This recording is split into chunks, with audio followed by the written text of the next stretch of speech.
All right, here we are. Another week around the trash fire. Your host Matthias, along with the boy. John. It was a long 2 weeks. Yes. And now we're here. 40K is launch. Well, the box set is launching. The edition is more or less out.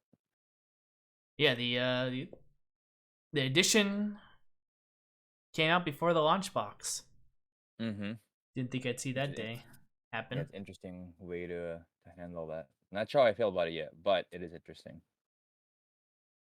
Yes, well, we got that. We got all the army rules. We've got core rules, which we talked about last podcast. We got combat patrol.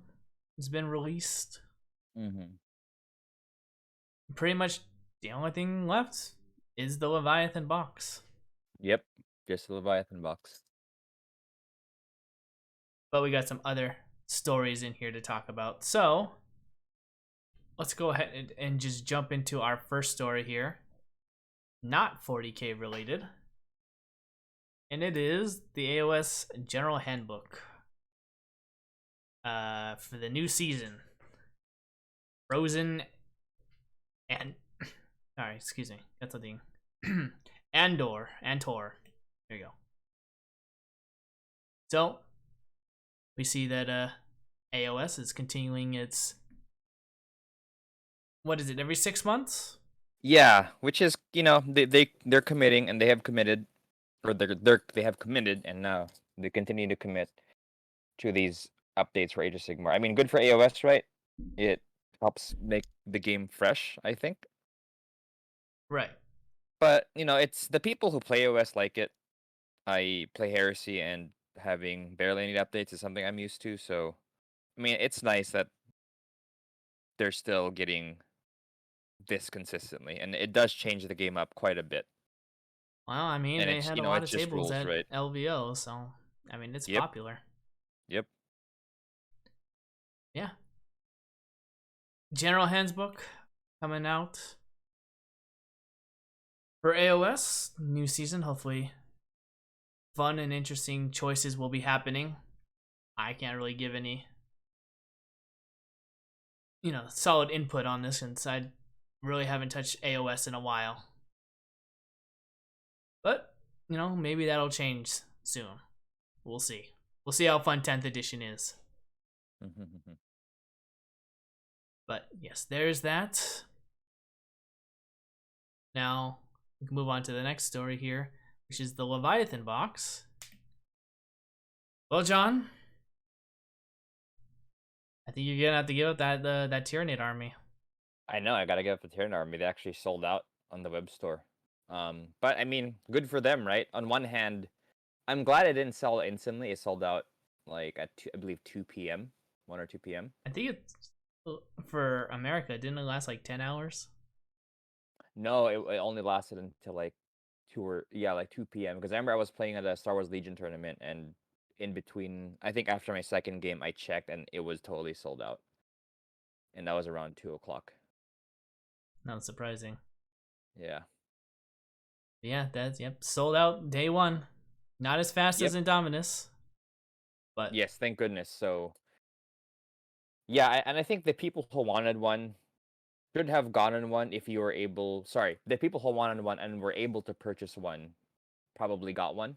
I don't think anyone was screwed over and bid sniped or anything. They did have a queue. I actually tried to log in at 11 and there was an hour-long queue to get on the website, which I think is good because it prevents. I mean, I'd rather have a queue than not being able to buy it because I got sniped by some people.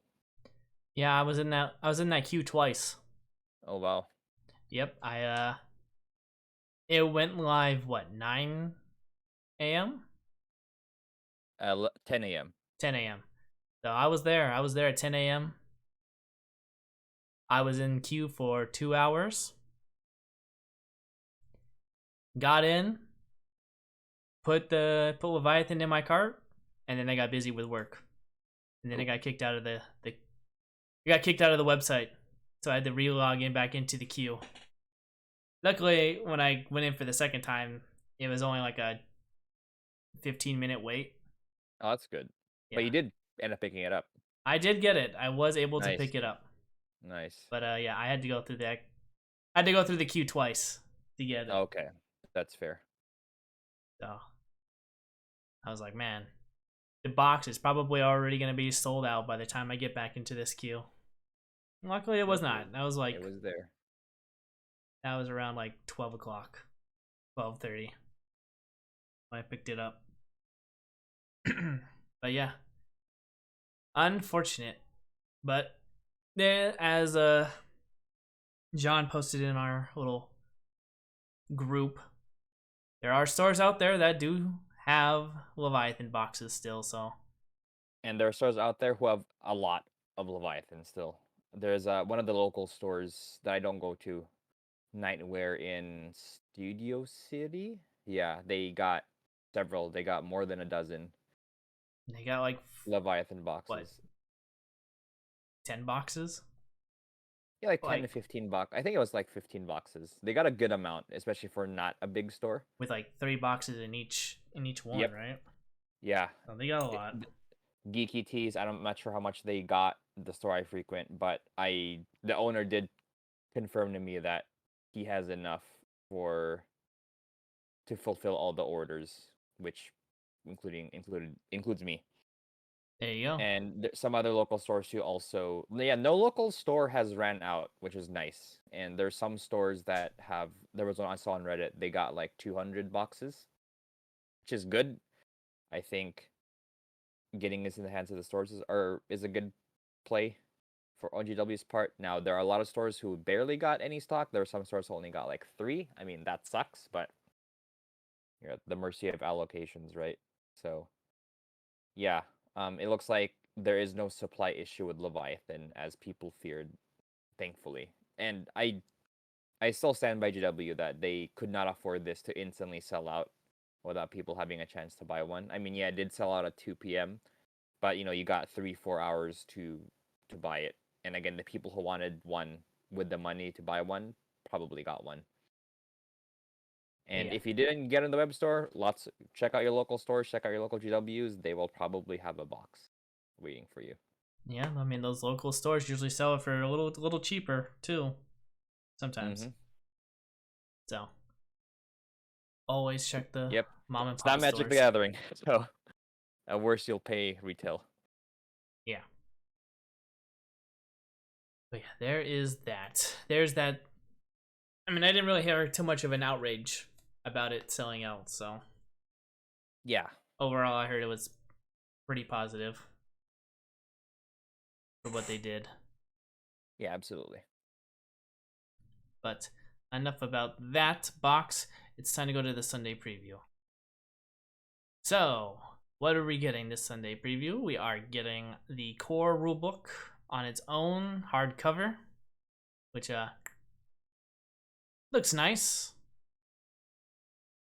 I would have thought it would have been Ultramarines against Tyranids. I didn't expect to see Chaos Space Marines on the front of the cover, but The real conflict once again. but yeah. It looks nice. I like it. I like the design. We're getting that. The limited edition book. If you want to spend the extra $30 for a rule book that you're I think it's more because this one has stuff in it. Probably paying way more than just $30 extra. This would probably be like 200 bucks. either way, I'm not picking it up because every Yeah. hardcover rule book that I have, I use like maybe once, twice, and then it sits on the shelf for the rest of the remainder of its lifespan. Because by then I already know the rules well enough. Or I have my little cheat sheets. Mm-hmm. So we got that. Here's everything that comes inside of it. Nice little case. Nice looking book. And a bunch of other covers you could put in the background instead of the Emperor on the throne there. And some coins. We got that. We got the Tyrannic War Crusade. Should be interesting. Yeah, I think Will be picking this up for us to play because he's doing Tyranids and doing Space Marines. So this will be good to maybe finally after Crusade launch in 9th edition, I'll finally really play it in 10th edition. Yeah, I mean, I tried Crusade, but I tried to play it without the power level. I tried to just keep it points wise. Didn't really get too far in my group there. We played like 2 games, I think, of Crusade, and then Right. we kind of just dropped it. Now that power level is gone, quote unquote. Yeah, we'll talk about that later. I think we might be able to do a little bit better campaign here, but it's always dependent on the people that you play with and their schedule. My Right. group's kind of flaky, so campaigns like this are usually hard to do. Interesting. I just read the description. Apparently, if you got the Leviathan box, this book is in there. Oh, So, perfect. yeah, well, there you go. It's going to be in the Leviathan core rules booklet. All right, cool. Don't need this. Well, if you want to buy it separately, because You can buy it separately. you didn't buy the Yes. Leviathan box because you don't want the models, then Yes, there's if your you're doing other it, option. then this is your option. Yep. So we got that. We got the same thing with golden lettering. Okay, thank you, GW. We got the chapter approved Leviathan mission decks. Go ahead and use those. We got index cards. This is basically what AOS does with their armies. So if you don't want to use the book, well, actually, I mean, I guess there's no book right now, but if you just want a cheat sheet of your army list, the army units that you're using, here you go. Instead of having to use look through a codex or something like that. Is that Black Library? We got the Martyr's Tomb Special Edition book, Dawn of Fire series. It's like a nice leather-bound book. But I have not started any of the Dawn of Fire, so Neither have I. it's whatever. I mean, it looks good. Here we go. Softcover digital and audiobook. We got the Void King going softcover. The King of the Spoil. This is. Have we seen this book? The Warhammer crime novel. Looks interesting. What was your? Don't know the author though. What was your thoughts on crime? It was So the one I read was really good, but it's also Chris Rate. I think he's a really good author. I have not heard of this Jonathan DeBeer guy. Now he could be good, but I did enjoy the crime novel I read. well. I'm judging the book by its cover, and it's got me interested. So Okay. I might pick this up. We'll see. Lords of Blood. Got some Dante novel here. Going into German, The Lion, French, and Warhammer Plus. We get a battle report and Lore Masters about Terminator armor. But that is it. Yes, that is it. So basically, this Sunday preview is piecemealing all the Leviathan stuff. Well, books, to be clear. And if you want to buy your army indexes. So, good stuff there. Next up we have, we're going to just lightly touch on these. We're not going to go over all of these here. But, as we mentioned, they did release, well, not release, they did show or give out the army indexes. So, if you wanted to see what your army can do, what looks good, blah blah blah, how everything's gonna play. Everything has been released. We've got the Imperial, generic Imperial, which is your Grey Knights, Militarum, Sororities, Custodes, Mechanicus, Knights, and Imperial Agents. We got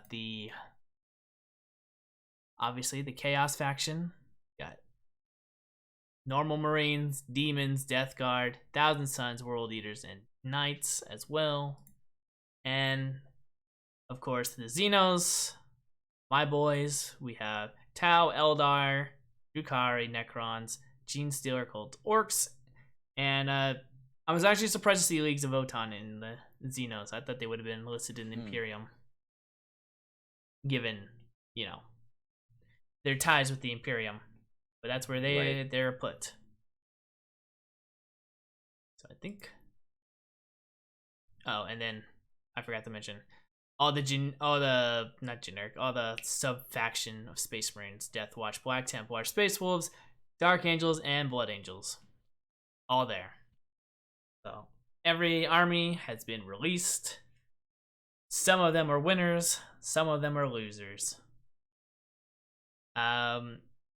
Going over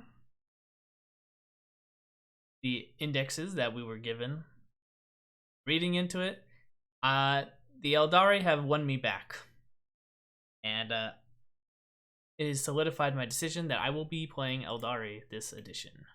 Aren't they kind of busted? That's what I've heard from what I saw in battle reports and in battle reports.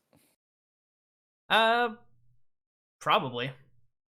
I mean, there is a reason why they are, or they were, I don't know. I didn't really find the end of the story.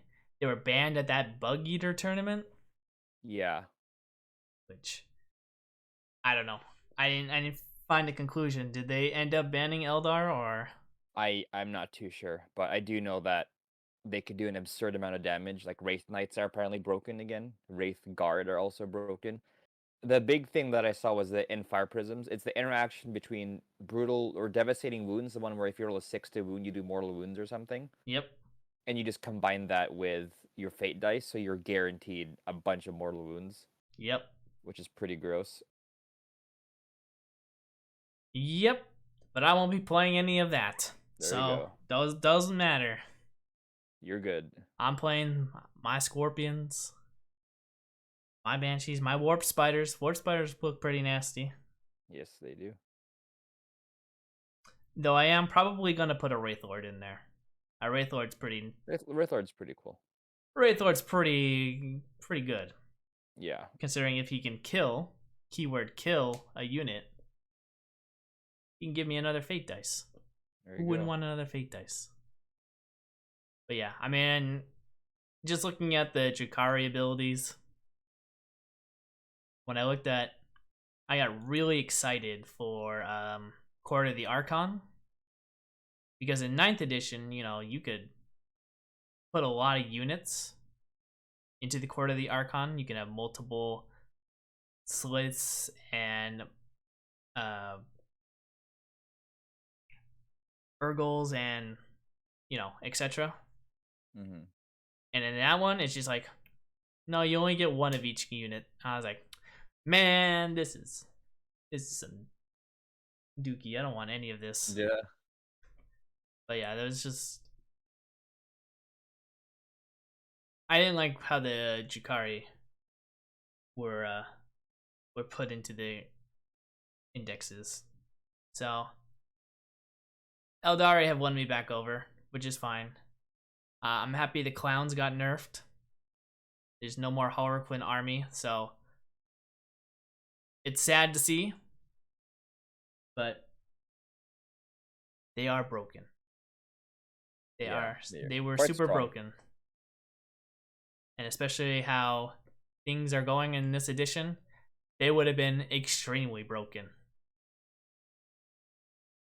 Which we might as well talk about now, because as I always say, at least, units don't matter unless you know what the points are. And we got the points. They've released all the points for all the units.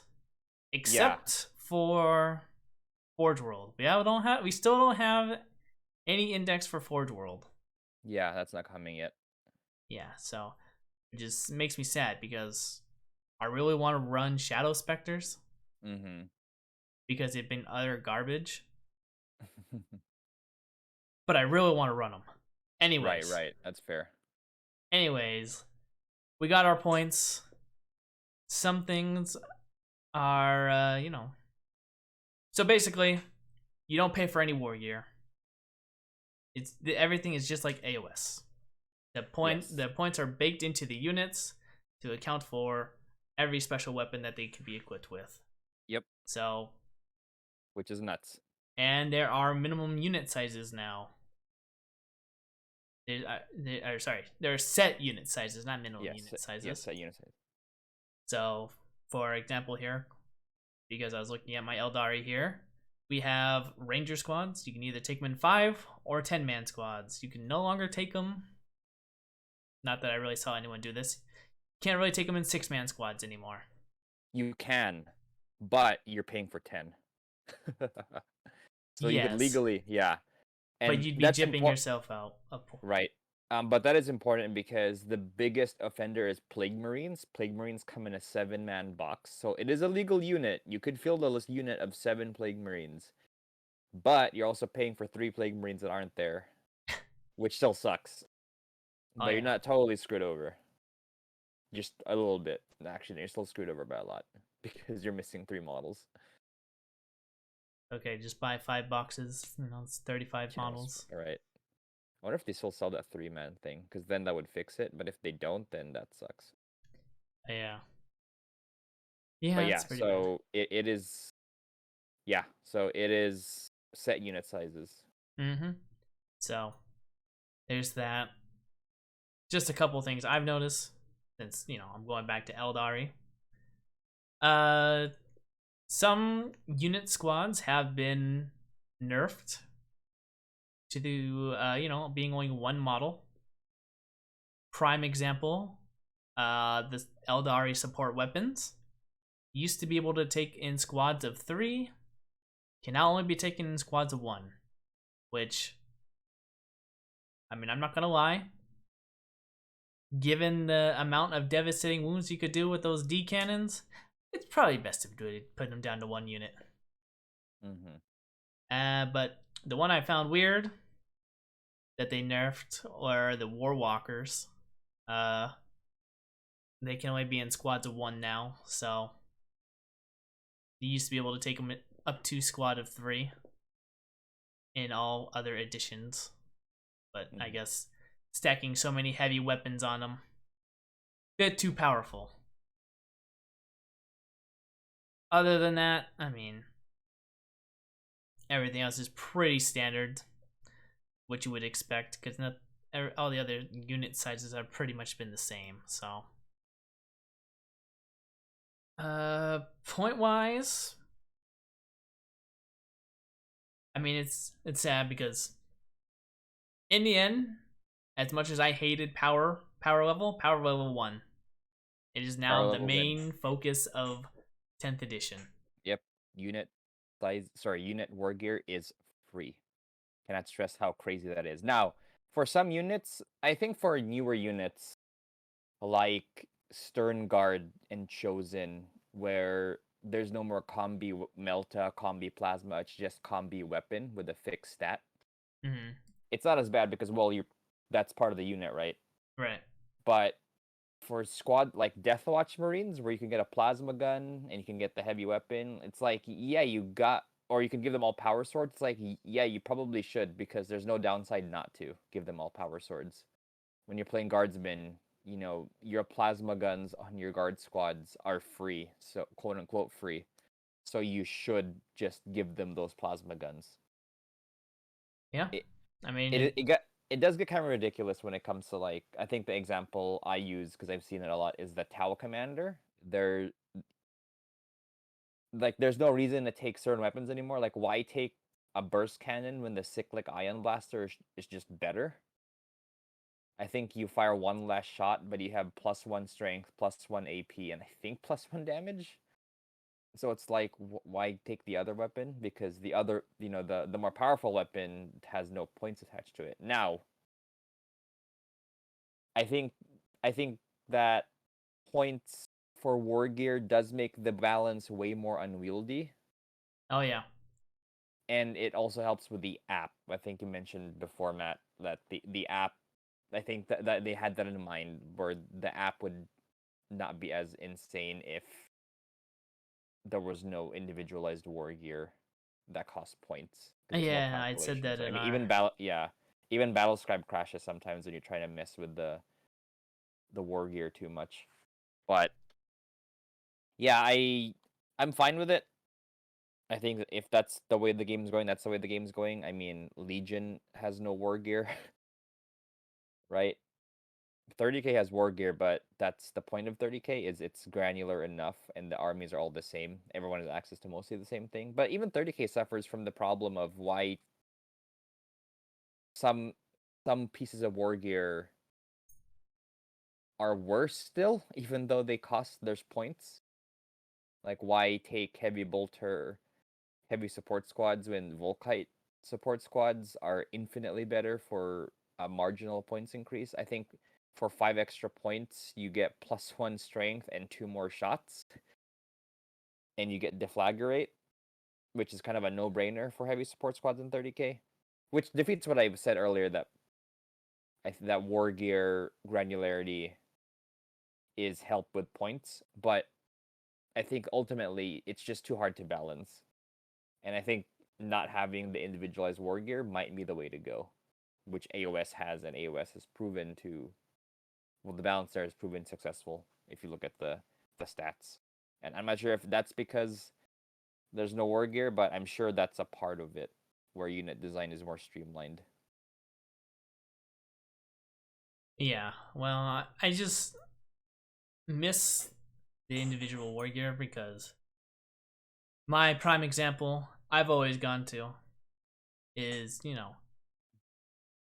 in ninth edition, you could just kit out your entire Harlequin army with just a bunch of fusion pistols, and there's no downside. Like, why wouldn't you give everyone a fusion pistol? Yep. Why would you bother with a shuriken pistol? Yep. Your fusion pistol, short range, yeah, but you can kill characters, basic infantry, vehicles, no problem. And you can shoot that in combat because it has the pistol keyword. No balance, no one. And then those units probably a lot cheaper than some other units out there too for what they could do. Mm-hmm. So it all it the list building in previous editions, it's always picking the fine details on what you want to have, what key things you want to have in there, and then this just throws it out the window. It makes it a lot easier. I'll give you that, right? Because now it's just like, what do I want to play with today? Do I want to play, example, Devastator unit? Do I want to play with heavy bolters against this unit, or do I want to play with las cannons? Well, I'll just give everyone a las cannon, and there's still gonna be. I don't have them in front of me right now. There's still gonna be 95 points. Right. Regardless of what I equip them with. Right. So, yes, I know because SGW has stated as their motto for this entire edition, they want to keep it simplified and simple, or something along those lines. Like simplified, but not too simple. Yeah. Right. No, and I could see where that's coming from. But again, like the issues still exist. The 30k thing I go back to, like why, again, las cannons for as an example cost 5 more points than a missile launcher, but they're just way better. Now you could change that by the fix for that is make las cannons more expensive, right? So I think there's absolutely better fixes to each. If they're gonna commit to a system, there's ways to make it work, I think. But right. yeah, 40k has just gone way too. There's just too many factions that I think you kind of have to do this, otherwise the game gets way too unwieldy. But which sucks because I think it's arguably less fun. I do enjoy the little war gear thing with Heresy, and we'll kind of miss that for 40k, but it is what it is. My most played game right now is Legion, and Legion doesn't have war gear. It has a card up. Yeah, there's no weapons. There's a single heavy weapon per squad, but you don't change the squad's weapons. So yeah. So I mean, yeah, good or bad for both. Good and bad for both. I'll embrace it. Like, yeah, it is what it is, right? I can't. There ain't going back. I'm not gonna be a ninth edition Andy who's just gonna continue to play ninth edition because of this change. Because I think 10th edition will be a healthy state for what they're going for. Let's just hope they can keep that healthy state going. Because you know how GW goes. Once those codexes start ramping out, things start getting a little crazy. But yeah, the points are out. I'm ready. I am a little disappointed because I will not be playing 10th edition this week. Unfortunately, I will be out of town. So, while my gang gets to go play Wednesday night 10th edition, so sad. But it's okay. I will not be playing 10th edition this week either, because I'd rather fund the models first. You probably have like 20 tournaments you have to do for Star Wars Legion. I know, right? I got more. Legion. Yeah, I gotta practice for the next one. I mean Heresy. For Heresy, yeah, for real. But yeah, I mean, I am just not that hyped about the rules anymore for 40k. I love the models, and I'm pretty hyped about this new Red Scorpions army I'm doing. But I really just I haven't read the rules. I just don't care anymore. I mean, that I'm sure it's fine. I'm sure it's fun, but yeah, I have given up being hyped by rules for 40k. Once I get my game, and I'll let everyone know how I feel about it.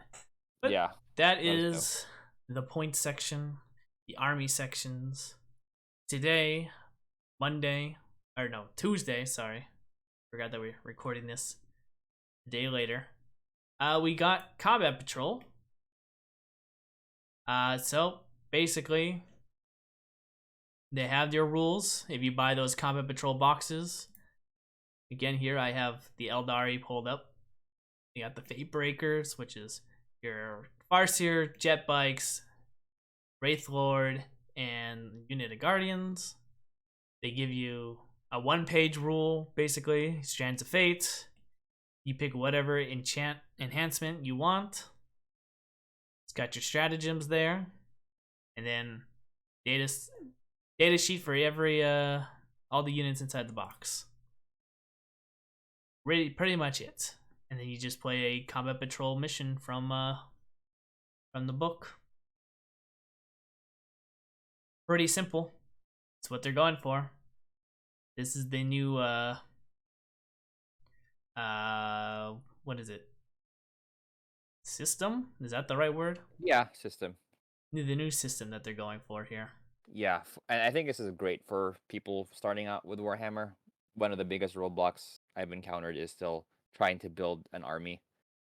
And the previous Combat Patrol was nice that it was 500 points, but you still got to build that army, right? And you still got to deal with the balance or the imbalance that comes from different 500-point armies. But I think Combat Patrol having its own rules and set forces, like you got to use that specific Eldar configuration versus the specific Space Marine configuration.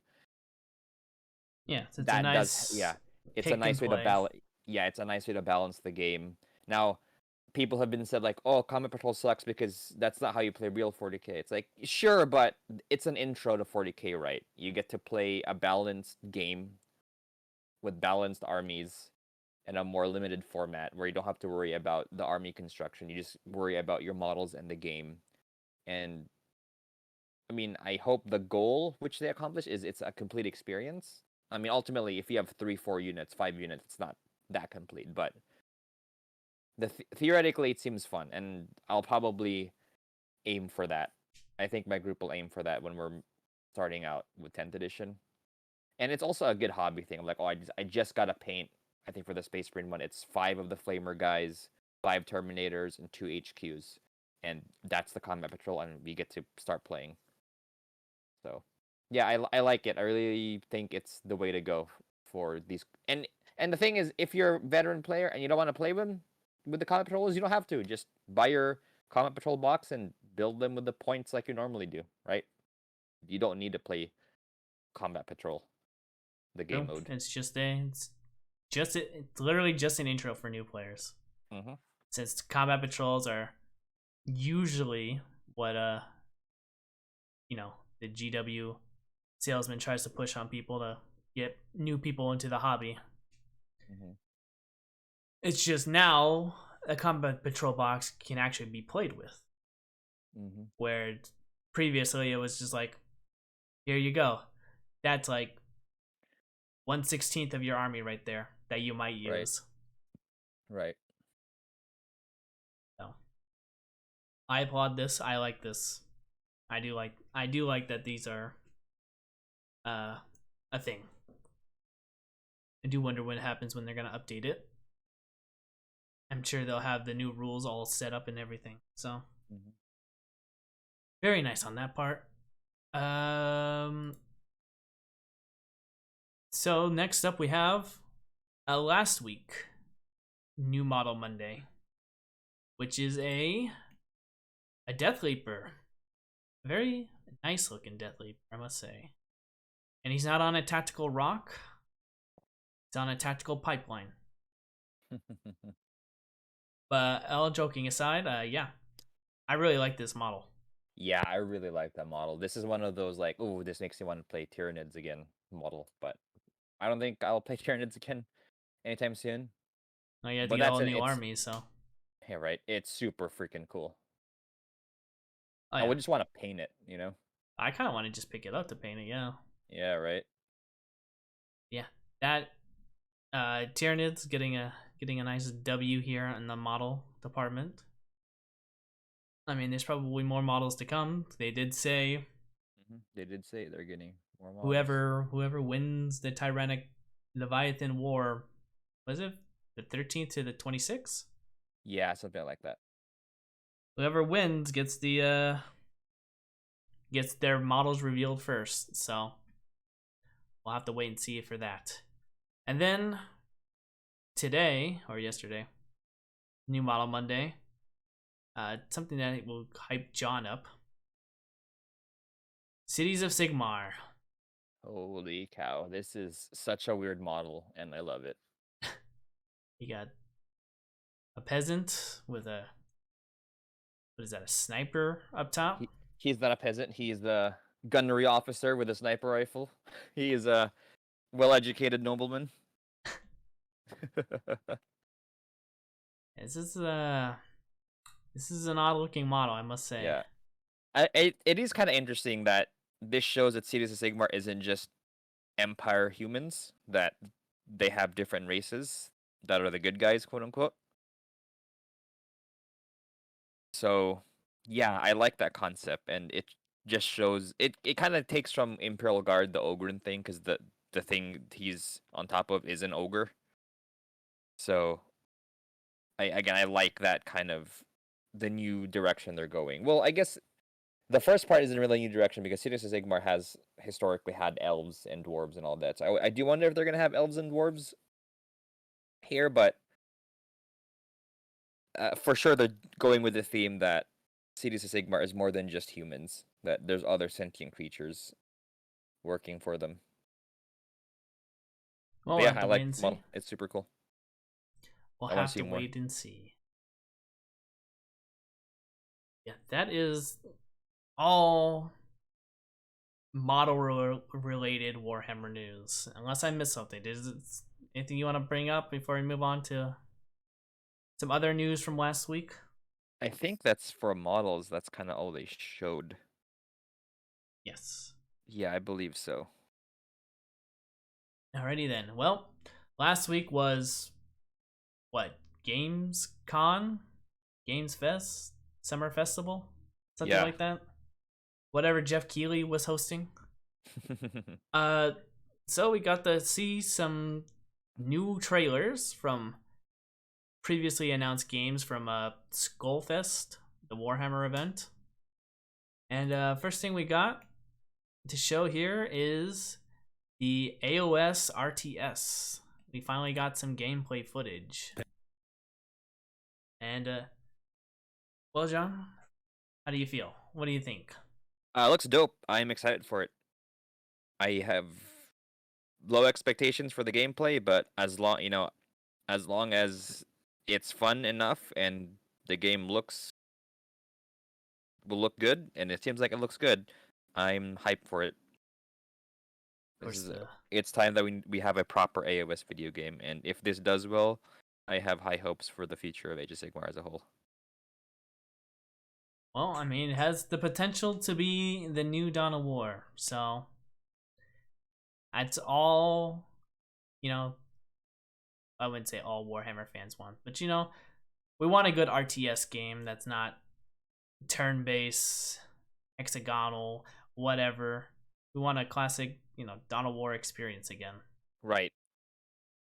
So this is hopefully it's shaping up to be good. Unfortunately, my video player decides to be buffering, so I can't show anything. But that is coming around. Of course, they only showed off the Storm Boys. Sorry, not the Storm Boys. The Storm Cast and the Cruel Boys. So we got to see some trailers. We got to see some units up in action. All interesting stuff. Mm-hmm. That is coming around. We get more bits and pieces as it progresses. That is that. And then the one news that I'm hype about is another Spacemarine 2 trailer. Because, Yes. this is trailer like number 4 for Space Marines that we're getting. And all they're telling us is it's coming out in the winter, which I guess we already knew. But the big news is it's co-op. Yeah, that's pretty awesome. Whole campaign is playable co-op. It is co-op campaign. So I am excited because I've already got like 5 other friends who are willing to get this game. And we're going to go some bug hunting. Oh yeah. It's going to be great. Hopefully more than just bugs. I mean, if the game has multiplayer, it kind of has to have Chaos Space Marines, because that's like the easiest, laziest, most time-efficient way to just have Space Multiplayer. Marine multiplayer. Or- You got the Space Marines and the spiky Space Marines. And that's what they did with Space Marine 1, and it worked well. It's a classic matchup, right? Yeah. So I do hope that Chaos will be there, and I'm willing to bet that Chaos will be involved if there's multiplayer. If there's a multiplayer, there's less incentive to do it. But Well, yeah. I mean, I don't see why they wouldn't have this, but obviously they will have the horde mode. Yeah, that would be super an easy thing to do. Just like in the old 100%. game. But yeah, it is. I'm excited. When they announced the co-op, made me so happy. Mm-hmm. Yeah, that is that.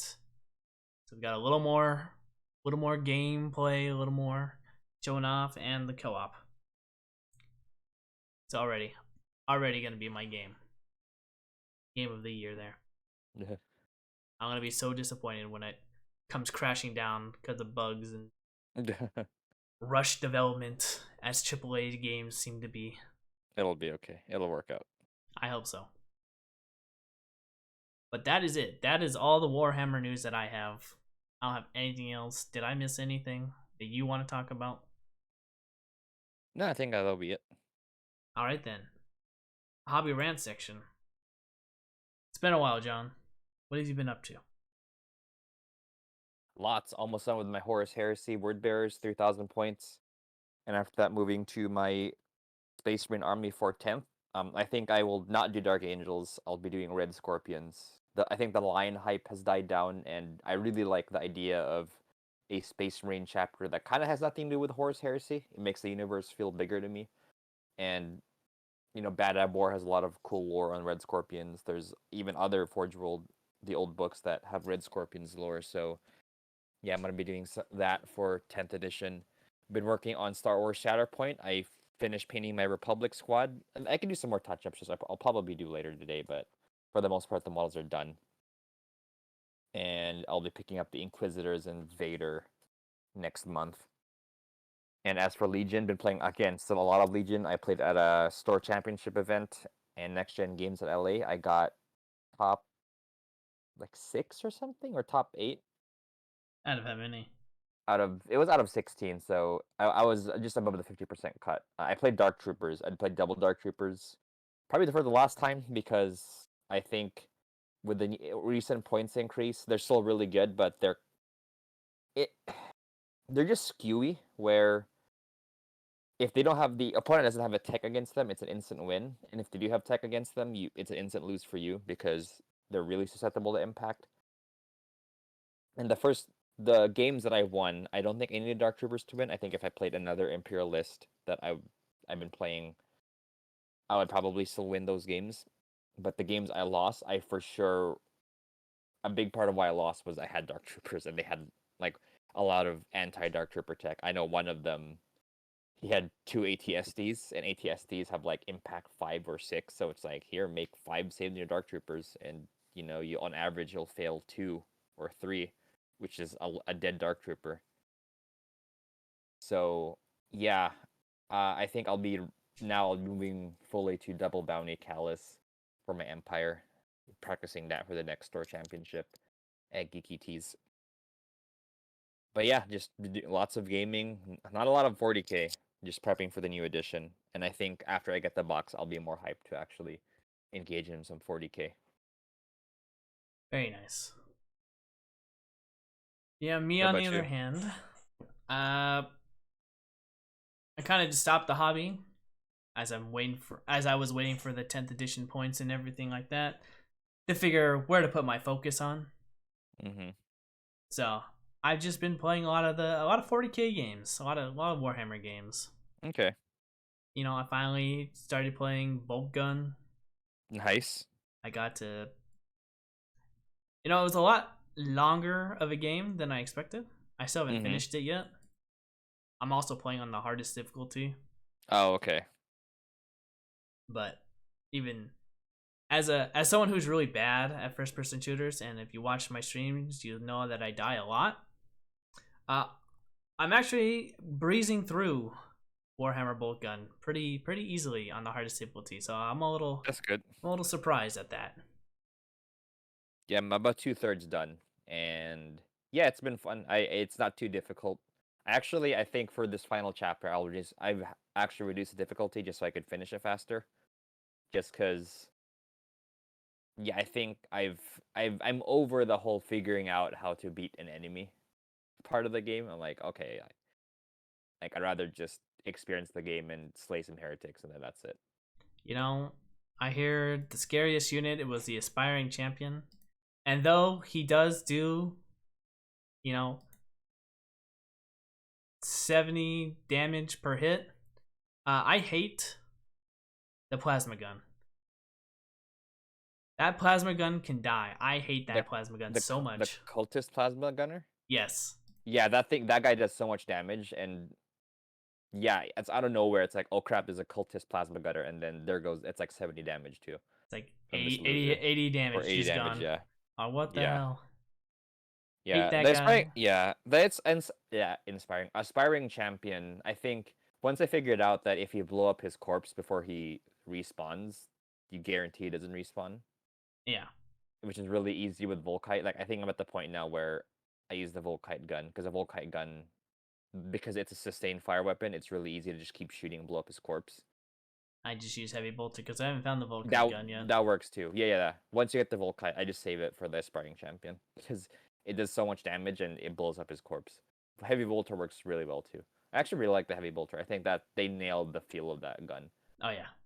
Oh, it's a beautiful gun. in Warhammer. Yeah, Yeah, I think that game's super fun. I'm on chapter 2-3. Oh, okay. So I play it like twice a week. So Oh god, I think I do like I've been doing one level a day, just like 20 minutes, 25 minutes, and then probably play another level today. Yeah, it's super fun. Pro tip: once you get vortex grenades, just save them for bosses. They're only really good oh against yeah. Oh bosses. yeah, I used it against that sorcerer boss in the last Yep. chapter.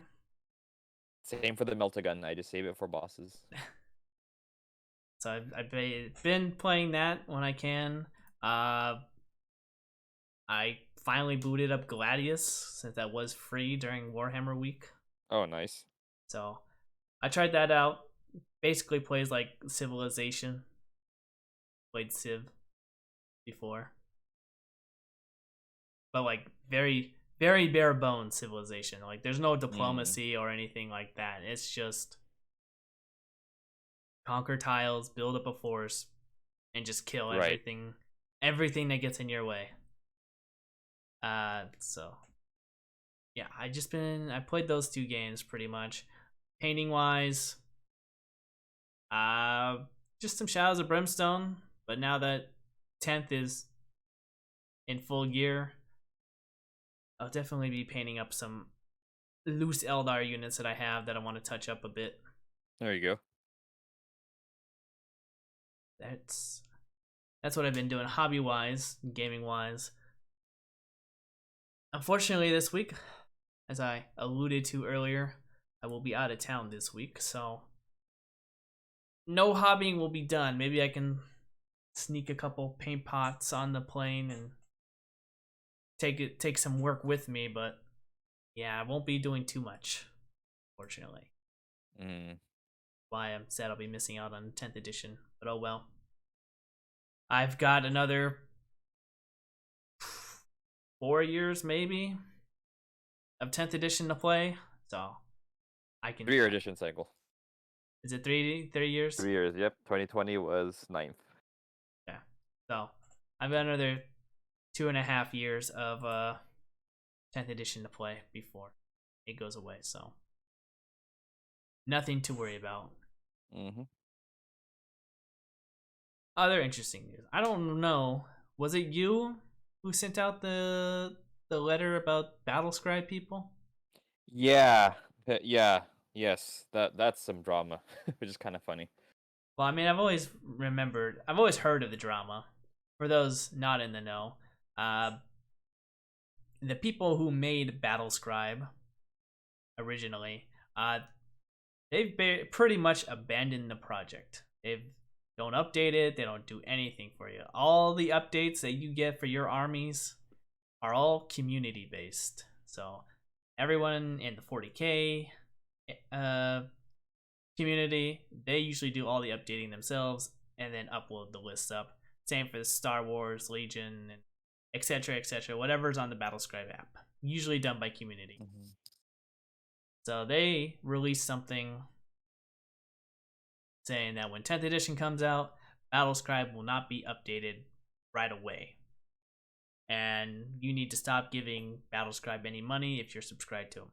Something along those lines, right? So I'm wondering, because I know, given the simplicity here, I know Warhammer app is going to go pretty much the old Age of Sigmar app route. Well, I'm hoping it does, because I really like the old Age of Sigmar. Yeah, that would be great because the app works. The current AOS app is great because there's no freaking war gear. So yeah, that's the hope. And some people who have gotten access to the 40k app say it's working well. So here's hoping that when it's time to launch it, that it will continue working well. Let's hope.